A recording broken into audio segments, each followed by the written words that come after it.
Bonjour, bonsoir, ça dépend du temps que vous allez nous avoir. Nous sommes très heureux d'être parmi vous ce matin et nous continuons sur les thèmes que nous avions commencé à développer hier. L'héritage et les fautes à éviter.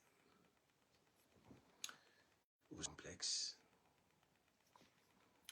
Si jamais on arrive à bien maîtriser ces thèmes héritage,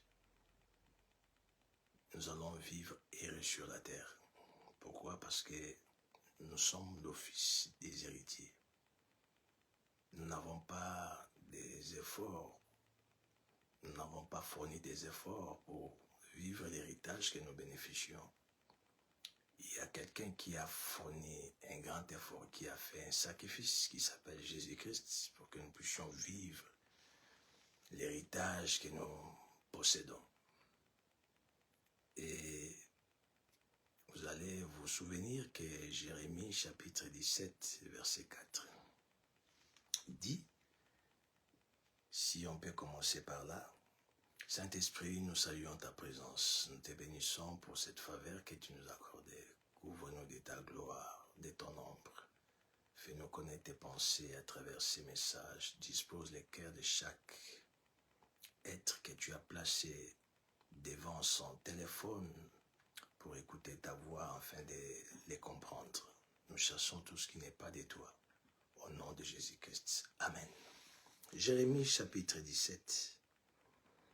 C'est les passages phares auxquels nous développons parce que nous parlons sur l'héritage. L'héritage, c'est la vie de chaque enfant de Dieu. Nous ne sommes pas des personnes qui ont, comme je le disais tantôt, qui ont combattu pour être héritiers. Nous avons été choisis par la grâce de Dieu pour devenir des héritiers. Et nous avions dit hier, on commence par lire d'abord Jérémie 17, verset 4. Tu perdras par ta faute l'héritage que je t'avais donné. Je t'asservirai à ton ennemi dans un pays que tu ne connais pas, car vous avez allumé les feux de ma colère et il brûlera toujours. Ici, la Bible nous parle de l'héritage qu'on a déjà. Ce n'est pas un héritage qu'on aura, mais un héritage qu'on possède déjà. Je vais dire à quelqu'un ce matin que tel que tu es là, tu es héritier et tu es un ayant droit. C'est-à-dire, il y a des biens que vous possédez. Désolé, je vous ai encore tutoyé, désolé. Vous êtes héritier et vous possédez des biens. Vous êtes héritier et vous êtes ayant droit. Mais les problèmes se posent dans certains niveaux. À un certain niveau, le plus grand problème, ce n'est pas être héritier. Le problème se situe dans le fait de vivre son héritage. On peut être qualifié héritier, mais on n'est pas encore dans l'étape ou dans la période de bénéficier de son héritage ou de vivre son héritage. Tous, nous sommes des ayants droit, mais tous, nous ne sommes pas encore entrés dans nos héritages. Les plus grands problèmes de la vie des enfants de Dieu, c'est de ne pas être héritier parce que c'est un choix divin. Nous avons été choisis avant les fondements de la terre. Mais le problème, c'est d'entrer dans son héritage.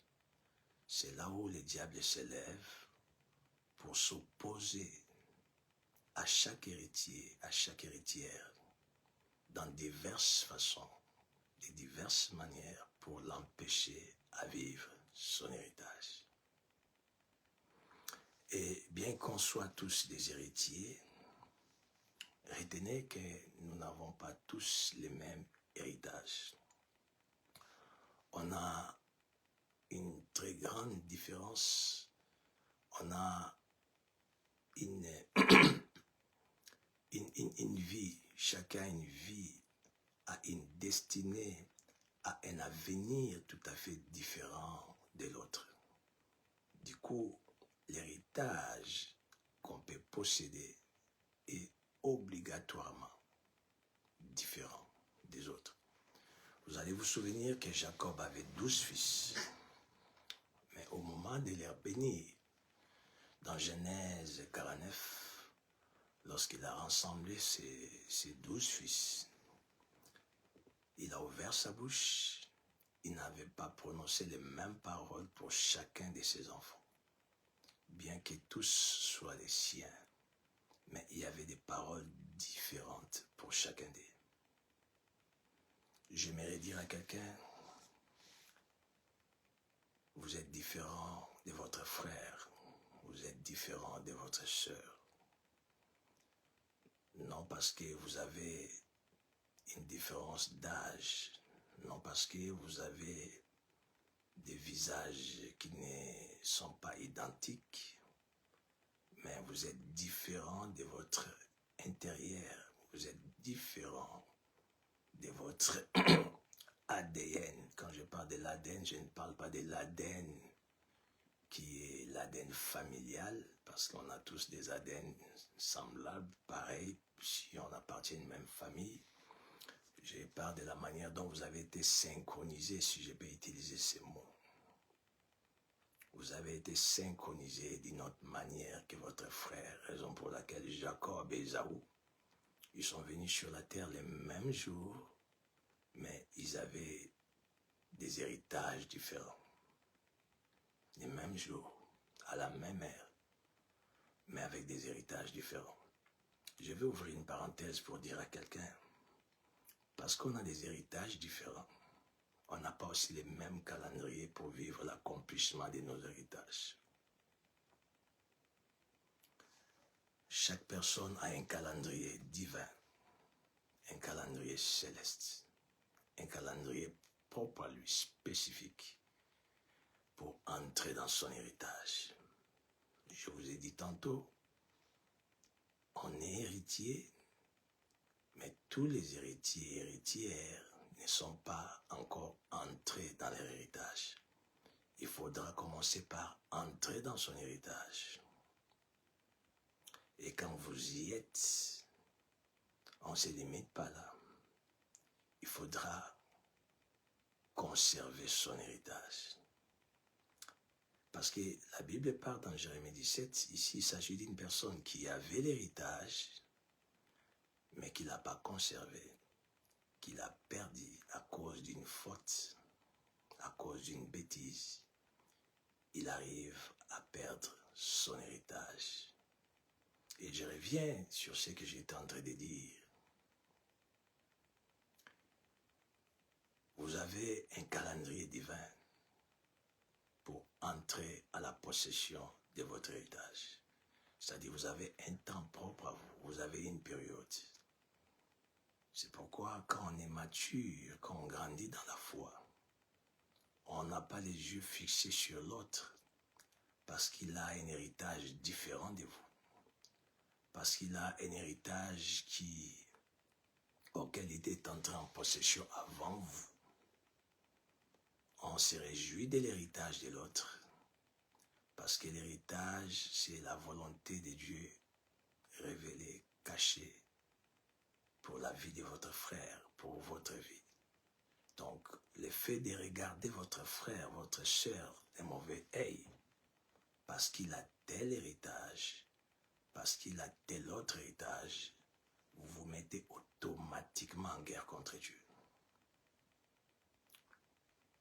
Caïn s'est retrouvé dans cette configuration de combattre Dieu, parce qu'il a regardé son frère d'un mauvais œil. Or, son frère avait un héritage divin. Il était berger. Lui, il était laboureur. Mais il n'a pas pu supporter le travail et l'héritage de son frère. J'ai dit à quelqu'un, vous voulez-vous entrer dans votre héritage? Supportez l'héritage de votre frère. Supportez les bénédictions de votre frère. Soyez à l'aise. C'est vrai que ce n'est pas si simple que ça en étant humain de supporter. Ben après, si ça vous semble difficile, priez le Seigneur qui vous accorde ces cœurs. Priez le Seigneur qui vous accorde ces cœurs de supporter l'héritage de l'autre. Et je disais que vivre l'héritage, ce n'est pas facile. Être héritier, cela vient de la prédestinée, mais vivre l'héritage n'est pas facile. Et chacun, comme je le disais tantôt, a un héritage spécifique, propre à lui, qui a été attaché à sa peau, attaché à sa vie, attaché à son destin. Il y a des héritages qui sont connus. C'est-à-dire, il y a des gens héritiers, héritières, enfants de Dieu, filles de Dieu, fils de Dieu, mais qui a un héritage connu. Connu, c'est-à-dire, il est au courant d'une partie de son héritage. Je vais prendre l'exemple de David. David était dans la maison de son père. Dieu envoie le prophète Samuel. 1 Samuel chapitre 16. Ces derniers arrivent chez Isaïe, le père de David, envoyé par Dieu, pour oindre David, afin de le faire entrer dans son héritage. Je vais dire à quelqu'un ce matin, chaque héritage a besoin d'une onction pour s'accomplir. Chaque héritage a besoin d'un oint pour l'accompagner. Je me répète, chaque héritage a besoin d'une onction pour l'accomplir. Chaque héritage a besoin d'un oint pour l'accompagner. Pourquoi une onction? Pourquoi un oint? Parce que l'héritage est céleste, l'héritage est divin. Il est au centre de tous les combats. Le centre de tous les combats dans votre vie, c'est l'héritage que Dieu vous avait donné. C'est-à-dire, c'est la destinée que Dieu vous a donnée. C'est ça votre héritage. Vous devez être au courant, vous devez être conscient que l'enfer a des yeux fixés sur vous pour vous empêcher d'entrer dans votre héritage. Raison pour laquelle Dieu, dans sa méthode d'agir, dans sa méthodologie d'opérer, Dieu utilise des personnes qu'il a ointes, des personnes qu'il a établies pour accompagner les héritiers afin de s'asseoir et de rentrer dans leur héritage. Raison pour laquelle il avait envoyé Samuel pour aller oindre David. C'est-à-dire l'onction que David devait avoir, devait recevoir, ça devait lui donner des capacités surnaturelles pour le faire arriver dans son héritage. Je vais parler à quelqu'un ce matin, sans l'onction, vous n'entrerez jamais dans votre héritage. Sans les oints, ça vous sera compliqué d'entrer dans l'héritage. Pourquoi le oint est important? Parce que le oint a reçu une responsabilité divine. Comme la Bible le dit, les hommes de Dieu sont les garants de nos âmes. C'est-à-dire, vous êtes parents, vous êtes responsable de votre famille, vous vaquez à vos occupations. Mais Dieu, dans sa façon d'opérer, il a choisi des personnes, il les a oints, et il a fait des garants des âmes de ces personnes responsables. Cela veut dire simplement qu'il a donné la responsabilité spirituelle de certains de ses enfants à une catégorie de gens. Et vous devez accepter cela. C'est Dieu qui agit de cette manière-là. Ce n'est pas un humain. Et David, j'étais en train de parler sur les héritages connus, c'est-à-dire un héritier peut être au courant de son héritage, peut être informé sur son avenir. David n'était pas informé avant, mais lorsque les prophètes arrivent chez lui, chez son père, dans la maison de son père, d'ailleurs il était absent, on les fait venir de la bouche. Les prophètes, les rois, lui établit roi d'Israël. Je vais dire à quelqu'un, on entre dans son héritage avant de vivre l'héritage. Je m'explique.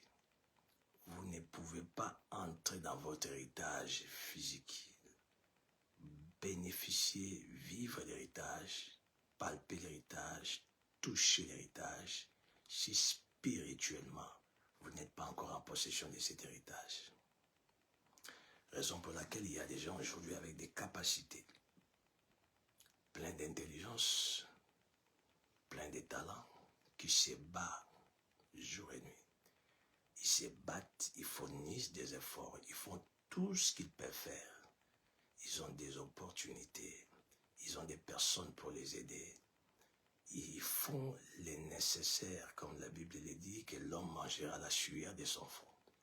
Ils font tout ce qui est à leur pouvoir pour réussir, mais ils n'arrivent pas à réussir. Pourquoi? Parce que la bataille de l'héritage, ce n'est pas une bataille physique. On n'entre pas dans cette bataille et gagner la bataille sans pour autant la gagner spirituellement. David n'était pas roi les jours où il a fait tomber Goliath. David était roi les jours où les prophètes est venu dans la maison de son père et l'a roi. Ne négligez pas les spirituels. C'est les spirituels qui contrôlent et qui dirigent le monde. Dieu est spirituel. Dieu est invisible. C'est lui qui a créé les ciels et la terre. Il ne se voit pas. Attention aux choses spirituelles. Attention aux réalités spirituelles. Ne pensez pas que tout ce que vous ignorez n'existe pas. Ne vous imaginez jamais que tout ce que vous ne maîtrisez pas ne peuvent pas s'opérer ou ne peuvent pas exister. Le monde est spirituel. David, on l'a oint et on l'a fait asseoir sur sa chaise. On l'a fait entrer dans son héritage. J'aimerais poser une question à quelqu'un qui a réussi la responsabilité spirituelle pour vous faire entrer dans votre héritage. Connaissez-vous la personne qui a été responsabilisée par Dieu pour vous établir dans votre héritage? David n'avait pas demandé à cette personne. D'ailleurs, il ne connaissait pas. Il savait qu'il y avait un prophète Samuel, mais il ignorait que c'était Samuel qui devait le faire entrer dans son héritage. Et Dieu, dans sa souveraineté, avait prédestiné que ce soit le prophète Samuel qui puisse jouer ce rôle. Et Dieu a envoyé les prophètes vers David, dans la maison de son père. Attention avec des rencontres. Et surtout, attention avec des rencontres, avec des oints de l'Éternel. Il faut être spirituel pour décoder les messages qu'il y a entre votre rencontre et un oint de Dieu. Faites très attention. Et David, dès ce jour, il était informé que moi, les bouts d'homme, les petits David, je ne suis pas n'importe qui. Je suis roi d'Israël. Il avait l'information. C'est pourquoi nous parlons des héritages connus. Il y a des gens qui connaissent sur leur avenir parce que Dieu s'est révélé à eux. Il peut vous révéler l'avenir, votre héritage Il peut vous révéler votre héritage par des songes, par des visions. Il peut utiliser ses serviteurs. Vous pouvez écouter la voix audible. Un ange peut vous apparaître pour vous informer sur la spécificité de votre héritage, l'héritage connu. Et on va terminer pour continuer demain. Si vous lisez 1 Samuel chapitre 17, là on parle aussi toujours de David. Comme je le disais tantôt, être héritier c'est bien, mais entrer dans l'héritage c'est une autre chose. Je vous ai dit qu'on n'entre pas dans l'héritage dans les corps d'abord. C'est-à-dire, on ne peut pas d'abord posséder, palper ou vivre l'héritage. Il faut commencer par les posséder spirituellement. Il y a des choses qu'on doit vivre spirituellement pour entrer dans l'héritage. Hormis les mouvements spirituels qu'on doit faire pour entrer dans son héritage, il y a aussi un certain comportement physique qu'on doit avoir pour entrer dans son héritage. Malheureusement, aujourd'hui, les enfants de Dieu sont devenus des fainéants. C'est-à-dire, ils n'arrivent pas à faire des mouvements spirituels pour entrer dans l'héritage. Ils n'arrivent pas à faire des actions, à poser des actions spirituelles pour entrer dans l'héritage. Il y a des mouvements spirituels que vous devez faire. Il y a des actions spirituelles que vous devez poser pour entrer dans votre héritage. Et il y a un certain comportement que vous devez avoir aussi pour vivre votre héritage. L'assemblage de tous ces éléments vous fera entrer. Par là, je crois que vous allez comprendre avec moi qu'entrer dans l'héritage, vivre son héritage n'est pas facile. Et David, informé de son héritage, Dieu dans sa souveraineté pour amener ce monsieur David à entrer dans son héritage, il a commencé, on a parlé de ça hier, je peux essayer de rappeler rapidement, à lui envoyer en formation. Vous êtes héritier, vous êtes héritière. Avant que Dieu vous fasse entrer dans votre destin, avant que Dieu vous fasse entrer dans votre héritage, Dieu est obligé de vous former. Dieu est obligé de vous préparer. Le problème, c'est êtes-vous prêt à accepter d'être formé par Dieu? La formation que Dieu peut nous donner ne dépend pas de nous. Cela dépend de Dieu. Les types de formation ne dépendent pas de vous. Les lieux de formation ne dépendent pas de vous. Il vous forme là où il veut. Il vous forme au moment où il veut. Il vous forme de la manière où il veut. Mais retenez, il y a un lieu préparé par le ciel lui-même pour vous former. Il y a des circonstances que le ciel disposera pour vous amener à être formé. Et là, j'essaie d'insister pour dire à quelqu'un, on n'a pas tous la même formation. On n'aura jamais, je dis bien jamais de la vie, les mêmes liens de formation. Pour David, son père biologique l'a envoyé dans la forêt. Est-ce que vous pouvez imaginer un cadet de la famille qui n'était pas grand de taille, qui n'était pas costaud, auquel son père l'envoie s'occuper des brebis dans la forêt. Il passait la nuit là, il dormait là. Ça, c'est pas sacrifier l'enfant. Est-ce qu'un père qui aime son enfant Ben après, il avait des enfants grands, costauds. Mais pourquoi n'avait-il pas envoyé ses enfants grands, costauds pour s'occuper des brebis en brousse? Mais il envoie les cadets qui n'avaient pas assez de maturité, entre guillemets, qui n'avaient pas les poids physiques, mais les pères décident de l'envoyer en brousse. Rien ne peut arriver au hasard. Les malheurs atteignent souvent les justes, mais l'Éternel en délivre toujours. Ne pleurez pas à cause d'une quelconque injustice que vous vivez aujourd'hui. Ne pleurez pas à cause d'une réalité qui vous indispose aujourd'hui. Vous ne savez pas qu'est-ce que Dieu poursuit derrière.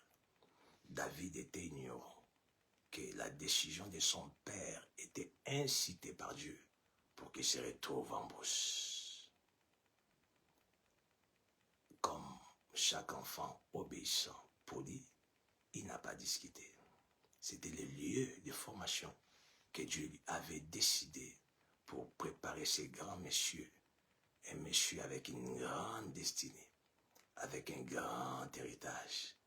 Je dis à quelqu'un, le niveau de votre formation détermine votre avenir. Plus que la formation est pénible, plus que l'avenir sera plus meilleur. Je me répète, nous n'avons pas les mêmes types de formation. Nous n'avons pas les mêmes liens de formation. Les liens et les types de formation dépendent de votre destinée. C'est Dieu qui décide là où il vous forme. C'est Dieu qui décide là où il vous prépare. C'est Dieu qui décide là où il vous amène. C'est Dieu qui décide avec quelle personne il va vous aiguiser. Ne pleurez pas pendant la formation. C'est vrai, ce n'est pas facile. Ce n'est pas évident. Mais ne vous plaignez pas. Subissez la formation. Parce que dans cette formation divine, ça va vous équiper. Cette formation fera de vous capable, une personne capable d'affronter votre combat pour atteindre l'héritage. Je vais terminer pour dire à quelqu'un, avant l'entrée dans l'héritage, il y a un Goliath qui vous attend. Et on ne combat pas Goliath sans préparation. Pour combattre Goliath, il faut d'abord affronter les lions. Il faut affronter l'os, terrasser les lions, terrasser l'os, et après vous affronterez Goliath. Si vous évitez les lions, si vous évitez l'os, vous allez tomber devant Goliath. D'ailleurs, vous ne serez pas à mesure d'accepter cet affrontement avec Goliath, parce que vous n'avez pas la maîtrise de soi, vous n'avez pas l'expérience qu'il faut. Les gens voyaient David, un bout d'homme sans expérience. Mais en réalité, David était expérimenté. Où est-ce qu'il avait eu l'expérience? C'est pendant que Dieu les préparait en brousse. C'est par là que Dieu lui a envoyé les lions, les grands lions, les lions des rois des animaux. Il a affronté les lions. Il a tué les lions. Dieu lui a encore envoyé l'os. Il a tué l'os. Les problèmes qui vous arrivent, ce n'est pas pour vous détruire. Les problèmes qui vous arrivent, c'est pour arriver à vous faire découvrir ce que vous êtes. À vous amener à comprendre les capacités et les qualités qui sont en vous. Sans ces problèmes, vous n'allez pas vous découvrir. Sans ces difficultés, vous n'allez pas comprendre qui vous êtes en réalité. Sans cette préparation, vous n'aurez pas la possibilité d'être au point d'affronter Goliath. Je crois que nous avons épuré notre temps. Nous allons continuer demain. Que Dieu vous bénisse. Soyez bénis.